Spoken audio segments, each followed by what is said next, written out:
একটা গ্রামে থাকত খুবই অদ্ভুত এক ভূত। নাম তার হসমত ভূত।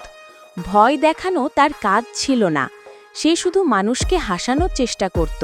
রাতে কেউ রাস্তা দিয়ে গেলে হঠাৎ পিছন থেকে, হুঁ, আমি ভয়ঙ্কর ভূত, কিন্তু আমি হাঁচি থামাতে পারছি না, আচ্ছু।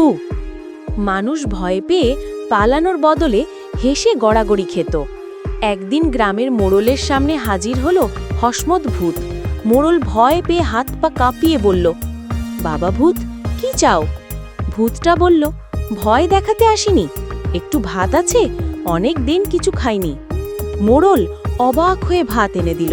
ভূতটা ভাত খেতে খেতে বলল, আপনার রান্না তো দারুণ, আপনার ভয়ও দারুণ। সেদিন থেকে গ্রামের লোকেরা হসমত ভূতকে দেখে ভয় পাওয়া বাদ দিয়ে ভাত আর পায়েস খাওয়াতে শুরু করলো। আর হসমত ভূত যেখানে যেত সেখানে হাসির ঝড় বইত।